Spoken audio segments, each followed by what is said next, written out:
റമളാനു ഷരീഫ് അള്ളാഹ് പ്രത്യേകം ആദരിച്ച മാസം എന്നുള്ള നിലക്ക് നമ്മൾ ഈ മാസത്തിനെ ഭയങ്കരമായിട്ട് ആദരിക്കുന്നുണ്ടല്ലോ. അള്ളാഹ് പ്രത്യേകം ആദരിച്ചു എന്നുള്ള നിലക്ക് റസൂലുള്ളാഹിനെ ആദരിക്കുന്നു. അദാത്ത് മുഹമ്മദ് സ്വല്ലല്ലാഹു അലൈഹി വസല്ലം, അത് അള്ളാഹ് ഏറ്റവും ആദരിച്ച ദാത്ത് എന്ന നിലക്ക റസൂലുള്ളാഹിനോടുള്ള ബന്ധം. അള്ളാഹു പ്രത്യേകം ബഹുമാനിച്ച മാസം എന്നുള്ള നിലക്ക റമളാനു ഷരീഫിനോടുള്ള ബന്ധം. ഈ റമളാനിൽ നമ്മൾ കൂടുതൽ സമയം ഖുർആൻ ഓതുന്നതിലും ദിക്ർ ചെല്ലുന്നതിലും ഇസ്തിഗ്ഫാർ ചെല്ലുന്നതിലും തൗബ ചെയ്യുന്നതിലും ഒക്കെ കൂടുതൽ സമയം കണ്ടെത്തേണ്ടതായതുകൊണ്ടാണ് നമ്മൾ ഈ മാസത്തിൽ വഅദും നമ്മളെ മജ്ലിസും ഇങ്ങനത്തെ കാര്യമൊക്കെ നമ്മൾ എന്ത് ചെയ്തത്, നമ്മൾ മാറ്റിവെച്ചത്. റമളാനിൽ നടത്താൻ പാടില്ലാത്തൊരു കാര്യമായിട്ടോ അല്ലെങ്കിൽ റമളാനിൽ പറയാൻ പറ്റാത്തൊരു ഇൽമായിട്ടോ റമളാനിൽ എന്തോ ക്ലിപ്പിട്ട് പ്രസംഗിക്കാന്ന് പറഞ്ഞാൽ അതെന്തോ കുറ്റായിട്ടോ അല്ലാത്ത കാലത്ത് അത് ചെയ്യലൊരു പുണ്യകർമ്മം റമളാനിലാകുമ്പം അതെന്തോ ഒരു കുഴപ്പം. അങ്ങനല്ല. ഏതൊരു കാര്യവും മഹത്തുള്ളതാണെങ്കിൽ അത് ഏത് കാലത്തും മഹത്വം തന്നെ. ഒരു ദീന് വ്യക്തമാക്കി പറഞ്ഞ് മനസ്സിലാക്കി കൊടുക്കുക എന്നുള്ളത് അത് ഏത് മാസമായാലും ഏത് കാലമായാലും ഏത് കാലത്തും അത് അങ്ങനെ തന്നെയാണ്. അതേ സമയത്ത് ചില മാസങ്ങളിൽ പ്രത്യേകം നമ്മൾ പരിഗണിക്കേണ്ട ചില കാര്യങ്ങളുണ്ടാകും. അതിന് കോട്ടം വരാതിരിക്കാൻ അതിനെ പ്രത്യേകം പരിഗണിക്കുക എന്നുള്ള നിലക്കാണ് നമ്മൾ എന്ത് ചെയ്യണത്, ഇതുപോലുള്ള സദസ്സുകൾ കുറച്ച് കൂടുതൽ സമയം ഖുർആൻ ഓതുക. ഞാൻ പറഞ്ഞില്ലേ, നമ്മളെ സാവിയായിട്ട് ബന്ധപ്പെട്ട് നിൽക്കുന്ന കുട്ടികളൊക്കെയും പരമാവധി 10 ഖത്മെങ്കിലും കുറയാതെ നമ്മൾ എന്ത് ചെയ്യണം, എല്ലാവരും ഓതണം എല്ലാ കൊല്ലവും. അതുപോലെ ഇവിടെ വന്ന് ഇവിടെ താമസിച്ചും ഇവിടെ നിന്നും ഓതുന്നവരുണ്ട്. അല്ലാതെ വീടുകളിലും അല്ലാതെയൊക്കെ ചെറിയ കുട്ടികൾ മുതൽ വലിയവർ വരെ എല്ലാവരും ഖുർആൻ ഓത്ത് വർദ്ധിപ്പിക്കലുണ്ട്. ഉസ്താദുമാരായാലും വയത് പറയുന്ന പയസനി ഉസ്താദാകട്ടെ മറ്റു ഉസ്താദുമാരാകട്ടെ ഓലൊക്കെയും റമളാൻ ഷരീഫ് വരുമ്പം പ്രത്യേകം ഖുർആൻ ഓതുന്നതിലും ദിക്ർ ചെല്ലുന്നതിലും ഇബാദത്തിലും അതുപോലെ നമ്മൾ ഒരുമിച്ച് കൂടുന്ന ചെറിയ സദസ്സുകളും ആ റമളാൻ ഷരീഫിൻ്റെ മഹത്വവും ഒക്കെ പറഞ്ഞുകൊണ്ട് നീങ്ങുന്ന സദസ്സുകളാണ് നമ്മൾ കൂടുതൽ നടത്തുന്നത്.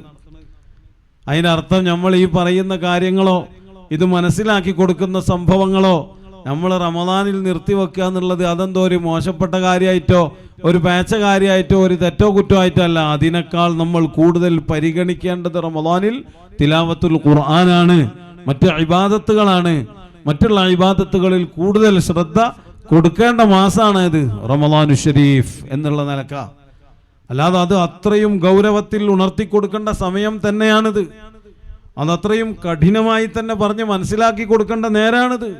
ദീന് ഫസാദാക്കലും ദീന് നാശമാക്കലുമായി ഉലമാ ഇറങ്ങി 4 ഭാഗവും അങ്ങോട്ടും ഇങ്ങോട്ടും.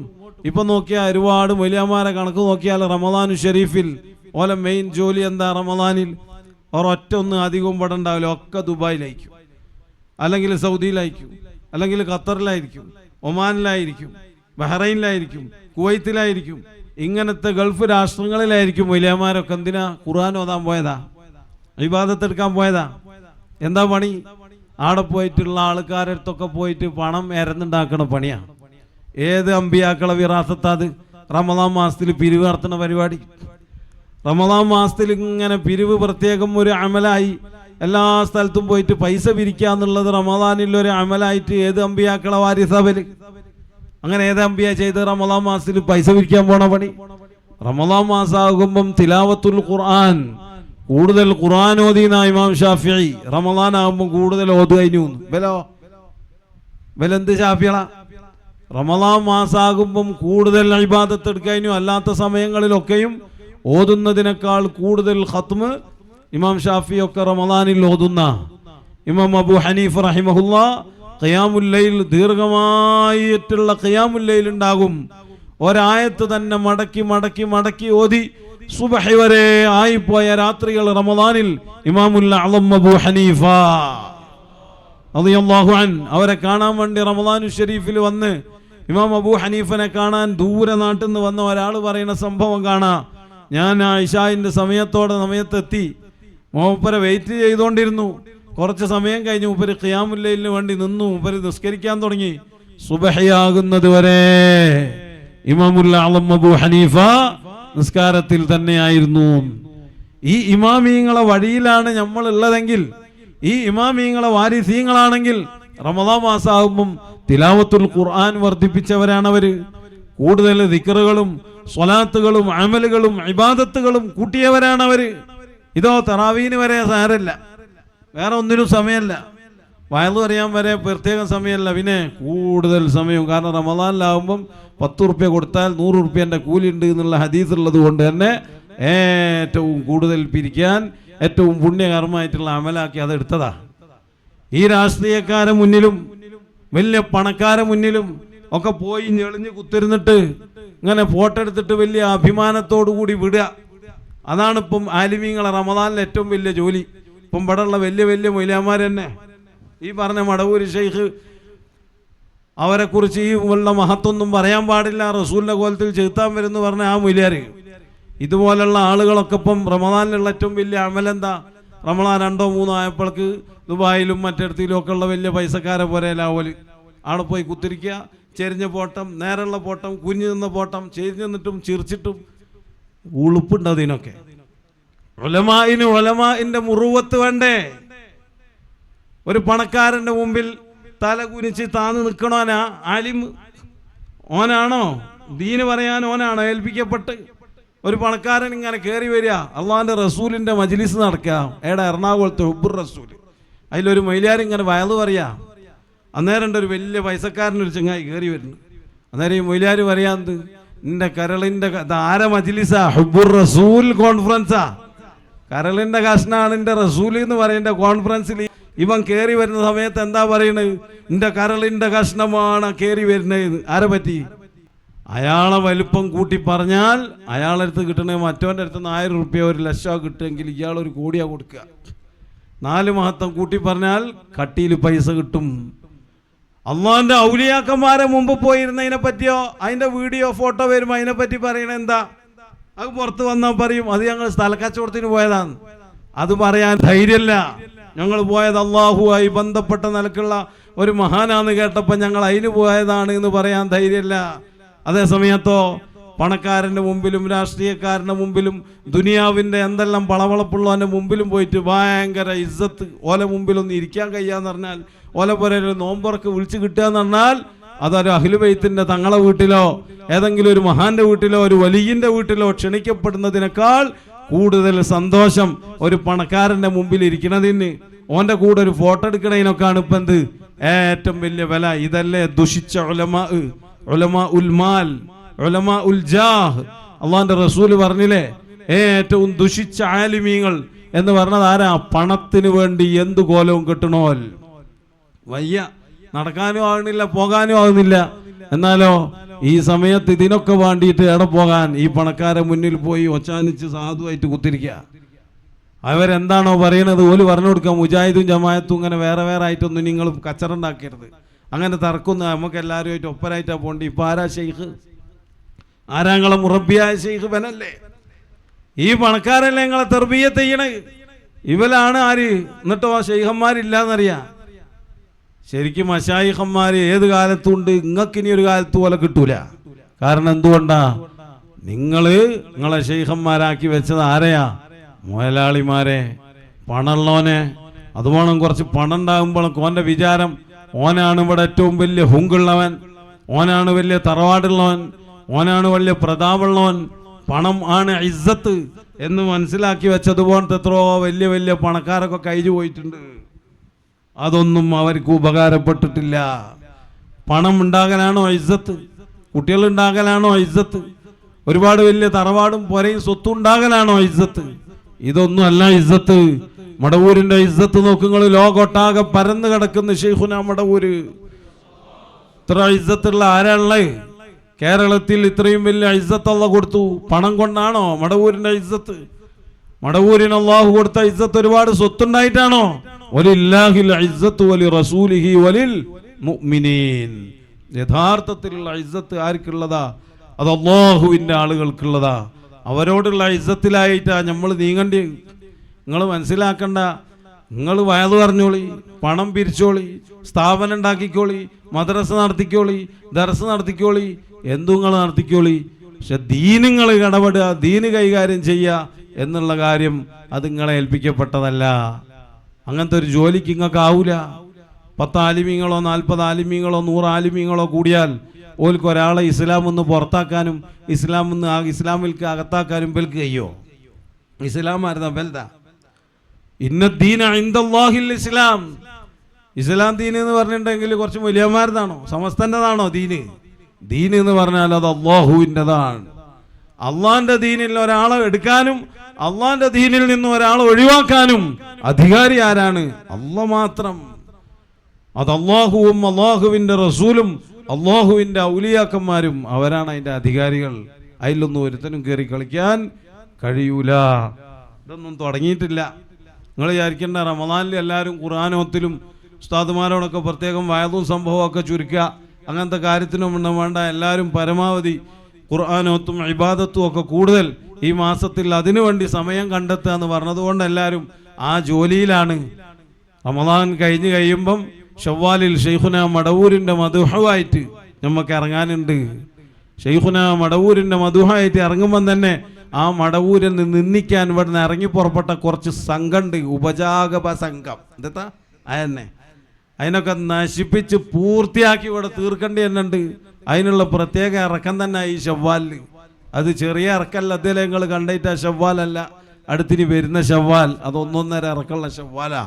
ഷെയ്ഖുന മടവൂരിനെ നിന്ദിച്ച് ഷെയ്ഖുനാനെ കുറവാക്കി ഏതെല്ലാം ഭാഗത്തുനിന്ന് ചെറിയ ശബ്ദം ഉണ്ടാക്കി അവനൊക്കെ ഉണ്ടോ ഓരോരുത്തനെയും തെരഞ്ഞു പിടിച്ച് കണക്കിന് കൊടുക്കണ ഷവ്വാലാ വരണേ. ഒരാളെയും വിടൂല. ചെറിയ ഡോസുള്ള സാധനമൊക്കെ പുറത്തേക്ക് വന്നിട്ടുള്ളൂ. നിങ്ങൾ പേടിക്കല്ലേ, ഇപ്പോഴേക്ക് ബേജാറാകൊന്നും ചെയ്യണ്ട. അതിൻ്റെ വലിയ വലിയ വസ്തുക്കളൊക്കെ എന്ത് ചെയ്യാനുണ്ട്, ഇറങ്ങാനുണ്ട്. ഒക്കെ അശ്വനി ഉസ്താദിനെ ഏൽപ്പിച്ചു കൊടുത്തിട്ടുണ്ട്. ഓരോന്ന് എപ്പോഴാണ് വേണ്ടിയെന്ന് വെച്ചാൽ അതിൻ്റെ സമയത്ത് കൈകാര്യം ചെയ്യാൻ. മദീനി മുലിയാമാരെ ഫിത്നയും ഈ ഫസാദും ഒരുപാട് ഔലിയാക്കളങ്ങൾ വേദനിപ്പിച്ചിട്ടുണ്ട്, ഒരുപാട് മഹാന്മാരെ നിന്ദിച്ചിട്ടുണ്ട്, ഒരുപാട് ഉന്നതന്മാരായ ഉലമാ ഇനങ്ങളെ അടങ്ങേറാക്കിയിട്ടുണ്ട്. അതിൻ്റെ ശാപങ്ങളെ തലയിലുണ്ട്, അതിൻ്റെ തിരിച്ചടി അങ്ങക്ക് വരുന്നത്. ആ കാലം കഴിഞ്ഞ് ഇനി മൊയ്ലിയന്മാരെ കാലം തന്നെ വിടല്ല. ഇനി വരുന്നത് നാടന്മാരായ മനുഷ്യന്മാരെ കാല. അത് അല്ലാഹുവിൻ്റെ ഔലിയാക്കന്മാരിലൂടെ സ്വാലിഹ്യങ്ങളിലൂടെ അതിവിടെ ഉയർന്നു വരെന്നെ ചെയ്യും. അതിന് ആരൊക്കെയാണോ വേണ്ടത്? അഹ്ലുബൈത്തിൽ നിന്ന് വേണ്ടി ഒരു ഓലുണ്ടാവും, സാധാരണക്കാരിൽ നിന്ന് വേണ്ടി ഒരു ഓലുണ്ടാകും, ഉലമായിൽ നിന്നും നല്ല മൊയ്ലിയന്മാരും ഇനിയുണ്ട് ഒരുപാട്. അങ്ങനത്തെ ആളുകളിൽ നിന്നൊക്കെ കൂടേണ്ടി പോലെ അതിലൊക്കെ കൂടും. അള്ളാഹുവിൻ്റെ റസൂലിൻ്റെ ഇസ്സത്ത് നിലനിർത്തി അള്ളാഹുവിൻ്റെ ഔലിയാക്കന്മാരെ മഹത്വം സ്ഥിരപ്പെടുത്തി യഥാർത്ഥ സുന്നത്ത് ജമാഅത്ത് മുസ്തഖീമായ ആ മാർഗം ഇവിടെ തെളിയിച്ച് തന്നെ വരണം. അതൊരു കേരളത്തിൽ മാത്രമല്ല. നിങ്ങളിനി തിരിച്ചു വന്നിട്ട് ഒരു കേരള യാത്ര നടത്തിയിട്ടാണ് തീരുമാനമാക്കിക്കാളാ എന്ത് വന്ന ക്ലിപ്പും സംഭവമൊക്കെ എന്ന് പറഞ്ഞാൽ നടക്കൂല കുട്ടികളെ. സംഗതി ഇനി വരാൻ പോണേയുള്ളൂ. ഡസൻ കണക്കിന് സാധനം നിങ്ങൾ വിചാരിച്ച തന്ത്രത്തിൽ നിന്നൊന്നും നിൽക്കൂല. അടങ്ങി ഒതുങ്ങി അന്ന് മുശായിഖന്മാരെ ഹദറത്തിൽ നിങ്ങൾ വന്നപ്പം അവരിങ്ങളോട് പറഞ്ഞു തന്നിരുന്നു, ഒരാളും ഒരാളെയും ചീത്ത പറയണ്ട, നിങ്ങളെ പണിയായിട്ട് പോയിക്കോളി, ഓല പണിയായിട്ട് പോവും. ആ പറഞ്ഞതിനനുസരിച്ച് അടങ്ങി ഒതുങ്ങി ഒരുത്തിയിൽ നിന്ന് കൂടുകയാണ്, നിങ്ങളെ കാര്യമായിട്ട് നീങ്ങുകയാണ് എങ്കിൽ നിങ്ങൾക്ക് നന്ന്. അല്ല നിങ്ങളിതെല്ലാം കൂടി ഒന്ന് തീരുമാനമാക്കാന്നുള്ള ആൾക്കാണെങ്കിൽ എന്നാൽ പിന്നെ നമുക്കത് ഫുള്ളായിട്ട് തീരുമാനമാക്കിക്കാളാം എന്നുള്ള നിലയ്ക്ക് തന്നെയാണ് മഹാന്മാരെയും മശായിഖന്മാരെയും കാലഘട്ടത്തിലെ ഉന്നതന്മാരായ ഔലിയാക്കന്മാരെയും ഒക്കെ നിർദ്ദേശം. അപ്പോൾ അത് അതിൻ്റെ വഴിക്ക് ഭംഗിയായിട്ട് തന്നെ എന്ത് ചെയ്യും, അത് നടക്കും. നമുക്ക് മൗലൂദ് ഓതാനുണ്ട്, നോമ്പറിൻ്റെ സമയമായി. ഏതായാലും നമ്മൾ വളരെ സൂക്ഷിക്കണം, ശ്രദ്ധിക്കണം. ഒരൊറ്റ മൊയ്ലിയാരെ ഫിത്നയിലും കുടുങ്ങിപ്പോണ്ട. ഒരൊറ്റ മൊയ്ലിയാരുണ്ടാവില്ല മരിക്കണ നേരം, ഒരാളുണ്ടാവില്ല നമ്മളെ ഖബറിൽക്ക്. ഒരു സംഘടനൻ്റെ മെമ്പർഷിപ്പും ആടെ ഉപകാരപ്പെടൂല. അതൊന്നും എടുത്തിട്ടെന്തോ വലിയ സാധനമെന്നും വിചാരിച്ചിട്ട് പെട്ടിയിൽ തങ്കേരിച്ച് കൊണ്ടുവന്നിട്ട് യാതൊരു കാര്യമില്ല അതിനെക്കൊണ്ട്. അതുകൊണ്ടും നാളെ നമുക്ക് അള്ളാൻ്റെ അടുക്കലേക്ക് ഒരു ഉപകാരം ഉണ്ടാവില്ല. പൈസ കൊടുത്താൽ എന്തിനും ഏതിനും എങ്ങോട്ടും നീങ്ങുന്ന രൂപത്തിൽ ഉലമാ അധപ്പതിച്ചുപോയി. വലിയൊരു വിഭാഗം ഉലമാ അങ്ങനെ തന്നെ നാശായിപ്പോയി. അള്ളാഹു നമ്മളെ കാക്കട്ടെ. നമ്മളെ ആലിമീങ്ങളെയും മുതഅല്ലിമീങ്ങളെയും പ്രത്യേകം അള്ളാഹുവിൻ്റെ ഔലിയാക്കന്മാരെ കാവൽ അള്ളാഹു നൽകട്ടെ. നമ്മളെ കൂടെയുള്ള കുട്ടികളും മുതഅല്ലിമീങ്ങളും ഒരുപാട് വലിയമാരൊക്കെ ഉണ്ടോ, ഒക്കെ ശ്രദ്ധിക്കണം. നമ്മളെപ്പോഴും പണം എന്നതിനെ മുഖ്യമാക്കി എടുക്കാൻ പാടില്ല. നമ്മളെ ആളുകളുടെ ഇടയിലുള്ള സ്ഥാനവും നിലയും വിലയും അതൊന്നും നമ്മളൊരു പ്രത്യേക സംഭവമാക്കി എടുക്കരുത്. അതൊന്നും അല്ല നമ്മളെ വിഷയം. നമ്മൾ അള്ളാഹുവിൻ്റെ മാർഗത്തിൽ ഹക്കായ ദീനിൽ അള്ളാഹ് ഇഷ്ടപ്പെട്ട ആളുകളോട് ഒന്നിച്ചുള്ളൊരു യാത്ര, അത് ഓല തൃപ്തിയിലായി കിട്ടുക ദുനിയാവിൽ. അതാണ് ദുനിയാവ്.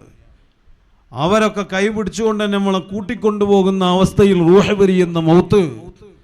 നാളെ ഖബറിലെത്തിയാൽ അവരുണ്ടാകും നമുക്കവിടെ സഹായത്തിന്. അള്ളാഹു ഏൽപ്പിച്ച പ്രത്യേകക്കാർ. ആ ഉറപ്പിൽ നമുക്ക് അവിടെ എത്താൻ കഴിയണം. അവിടെ അവരുണ്ടാകുക തന്നെ ചെയ്യും. എല്ലാം കഴിഞ്ഞ് മഹ്ശറയിലെത്തിയാൽ ഗൗസുൽ ആദം പറഞ്ഞതുപോലെ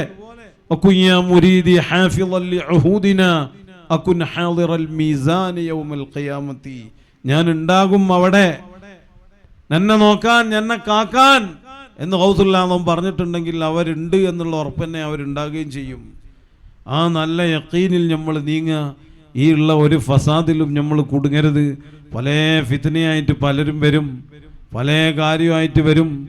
ഈ പറഞ്ഞ സംഭവങ്ങളും മശായിഖന്മാരെടുത്ത് ഒളിച്ചു വരലും ബേജാറും മുസീബത്തും കുടുങ്ങുമ്പം സലാമത്താകാനുള്ള പാച്ചിലും വരവും മാത്രമല്ല, അല്ലാത്ത പല സംഭവങ്ങളുണ്ട്. ജനങ്ങളറിയേണ്ട, നാട്ടുകാരറിയേണ്ട പല കാര്യമുണ്ട്. ഇതൊന്നും വേണ്ട എന്ന് വിചാരിച്ച് നമ്മൾ ഇതിനൊന്നും പോകലില്ല. നമ്മൾ പറയുന്ന കാര്യമായിട്ട് മഹാന്മാരെ കഥയും പറഞ്ഞ് അവരെ മഹത്വം പറഞ്ഞ് നമ്മൾ പോകും. വെറുതെ ഇങ്ങോട്ട് വന്ന് കുത്തി അടങ്ങാറാക്കിയത് കൊണ്ട് തന്നെയാണ് ഞങ്ങൾക്ക് ഈ വഴി പിന്നെന്ത് ചെയ്യേണ്ടത്, നിൽക്കെ നമുക്ക് ഇറങ്ങേണ്ടി വന്ന്. ഇറങ്ങിയമ്മക്കൻ ഇത് പൂർത്തിയാക്കിയിട്ടേ നമ്മളതിൽ എന്ത് ചെയ്യുന്നുള്ളൂ, കയറുന്നുള്ളൂ. അതുകൊണ്ട് റമദാനിൽ നിങ്ങൾ ഖുർആനോത്തും ദിക്റും ഒക്കെ ആകുക. ഞങ്ങളോട് പറയണല്ലോ ഒരാളും ഈ ഗ്രൂപ്പുകളിലോ മറ്റേലോ ഒന്നും ഇങ്ങനത്തെ ചർച്ചയ്ക്ക് പോകരുത്.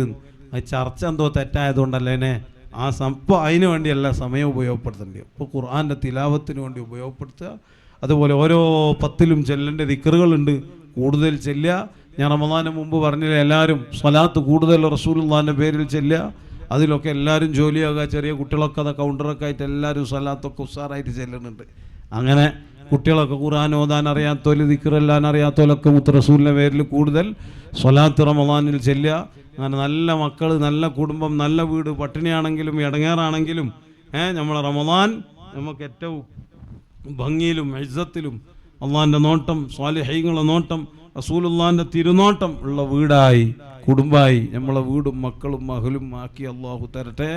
എല്ലാ ഇടങ്ങേറുന്നും ബലാവുന്നും സുയിപ്പുന്നും കുടുക്കുന്നും മുസീബത്തുനിന്നും പ്രശ്നങ്ങളിൽ നിന്നും കടങ്ങളിൽ നിന്നും ഒക്കെയും അള്ളാഹ് നമ്മൾക്ക് സലാമത്തും ഫത്ഹും നൽകട്ടെ. ഈ റമദാനു ഷരീഫ് നമുക്കൊരു പ്രത്യേകം റമദാനാണ്. വരുന്ന ശവ്വാൽ നമുക്ക് അതിനേക്കാൾ പ്രധാനപ്പെട്ട ശവ്വാലുമാണ്. അപ്പോൾ അതിനൊക്കെ ഒരുങ്ങിയിട്ടെല്ലാവരും ഷെയ്ഖുനാൻ്റേതായിട്ടുള്ള പേരിലും ഖത്തൊക്കെ ഓതുക. മടവൂർ ഷെയ്ഖുനാൻ്റെ പേരിൽ 7 ഖത്തവും 10 ഖത്തൊക്കെ ഓതുമ്പോൾ ഒരു ഖത്ത് ആർക്ക് റസൂലുള്ളാഹിക്കൊരു ഖത്ത് ഓതുക.